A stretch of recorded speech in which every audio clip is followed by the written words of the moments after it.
You alte Wurstsemmel.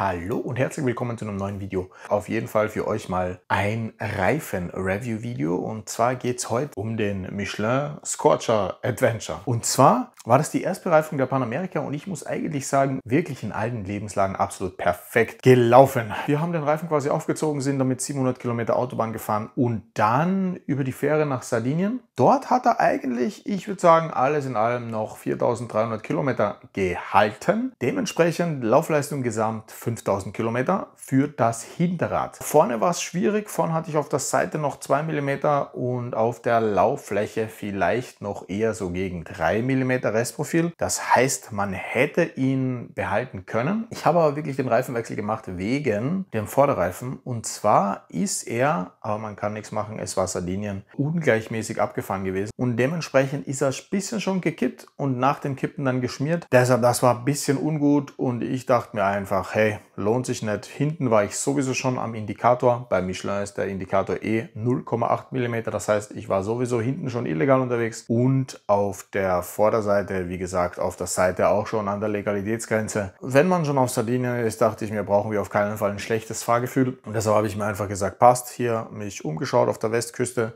Link gerne in der Videobeschreibung. Der Laden war der Hit. Vielen lieben Dank. Ich habe tatsächlich für den Reifenwechsel inklusive Vorder- und Hinterreifen 320 € bezahlt. Es war aber gerade eine Michelin-Aktionswoche. Das heißt, ich bin noch mit Schlüsselanhänger, Cappy und gefühlten Umarmung rausgegangen. Echt ein netter Kerl, war super nett. Hab mir sogar ein T-Shirt dort geholt, weil, gerne vielleicht hier ein Foto für euch, Sardinia Full Throttle. What is your plan for today?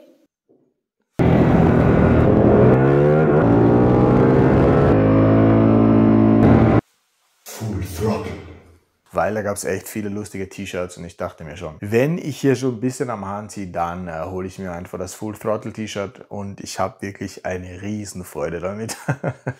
Der Kerl hat auch eine Riesenfreude damit gehabt, weil er hat noch nie einen Typen gesehen, der eine Harley Davidson fährt, sich ein Full Throttle T-Shirt kauft und einen Reifen in 5000 Kilometer komplett runtergefahren hat. Auf einer Harley wahrscheinlich. Deshalb, er hat mich sehr gefeiert. Ich hatte eine Riesenfreude. Es hat wirklich problemlos geklappt. Termin konnte man keinen ausmachen. Ich habe einmal kurz vorbeigeschaut, die Lage gecheckt. Er hat gemeint, komm einfach vorbei, wenn du es brauchst. 2 Tage später war ich dort. Direkt beim Eröffnen gegen 8 Uhr. Reifen wurde sofort gewechselt. Aber off-topic. Deshalb, nächstes Reifenreview wird der Anarchy Road, und zwar der nagelneue sein, bezüglich auch der Laufleistung und des Fahrverhaltens. Also nochmal zur Harley Davidson Erstbereifung zurück. Der Reifen war wirklich perfekt. Ich muss sagen, ich bin auf jeden Fall ein großer Michelin-Freund, weil Grip ist das, was unser Leben hält. Und es nutzt nichts, wenn du 4000 Kilometer mehr fahren kannst, aber in einer ungünstigen Situation dir der Grip fehlt. Deshalb bin ich zum Beispiel kein Pirelli-Fan. In allen Lebenslagen, gerade Ausfahrt stabil, Kurvenlage stabil, absolut perfekt zu fahren. Von Anfang an habe ich mega wohl gefühlt. Bei 3 Grad noch durch die Schweiz gefahren, alles hat sich sicher angefühlt. Bremswerk perfekt, Bike komplett stabil geblieben, auch links und rechts. Sehr große Schräglage. Reifen hat mich auf keinen Fall enttäuscht. Und wie er dann abgefahren war und ich auf den Anarchy Road gewechselt habe, muss ich schon sagen, das Fahrgefühl des neuen Reifen war natürlich der absolute Wahnsinn. Aber klar, besonders auch beim Vorderrad, weil es einfach absolut präzise war. Beim Einlenken und beim Lenkinput, der alte ist halt schon gekippt. Dementsprechend kann man sie auch nicht wirklich vergleichen. Würde ich den Reifen empfehlen? Ja, auf jeden Fall. War ich super happy damit? Ja. Habe ich mich in jeder Lebenslage darauf verlassen können? Regen, Sonne, Hitze? Ja. Hier für euch natürlich auch ein paar Eindrücke vom Reifen, wie er ausgesehen hat nach diesen 5000 Kilometern.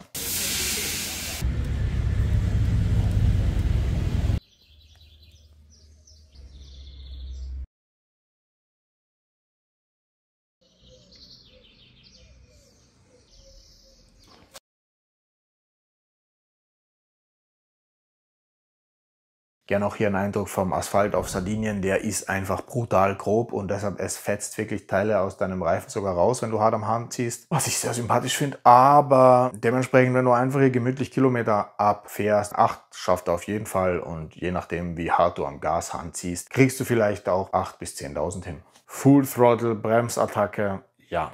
Alles war perfekt. Dementsprechend, ich hoffe, das Video hat euch gefallen. Vielen lieben Dank. Tschüss. Auf jeden Fall ein Like und ein Abo da lassen. Danke euch.